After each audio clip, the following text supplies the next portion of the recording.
सुनिएगा। दोस्तों आप सबके लिए एक नाच गीत लेके आए हैं, राधा रानी का, कान्हा जी का है नाच गीत। आप लोग सुनिए, कमेंट बॉक्स में जरूर बताइए अपने राय। अच्छा लगेगा तो कमेंट बॉक्स में जरूर कैसा लगा कैसा नहीं लगा।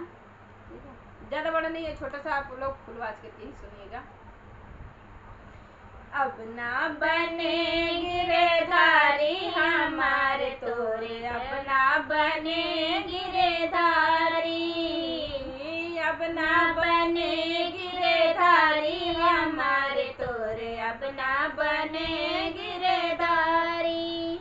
तू तो है श्याम गौआ चरवैया, तू तो है श्याम गौआ चरवैया, हम तो दारी बेचन वाली हमारे तोरे, अब ना बने गिरधारी।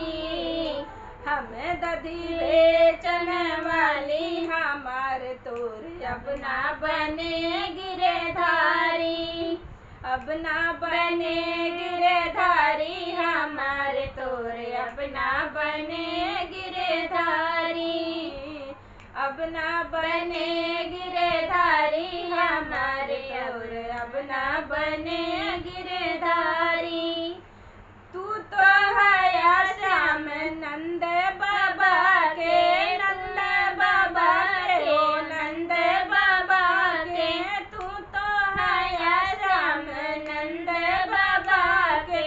हम विषे भानु दुलारी हमारे तोरे, अब ना बने गिरधारी, हम विषे भानु दुलारी हमारे तोरे, अब ना बने गिरधारी, अब ना बने गिरधारी हमारे तोरे, अब ना बने गिरधारी।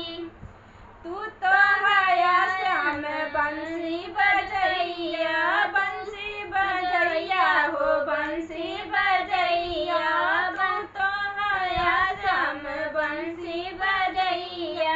हम हई नाचन वाली हमारे तोरे, अब ना बने गिरधारी, हम हई नाचन वाली हमारे तोरे, अब ना बने गिरधारी, अब ना बने गिरधारी हमारे तोरे, अब ना बने गिरधारी, अब ना बने गिरधारी हमारे तोरे, अब ना बने गिरधारी।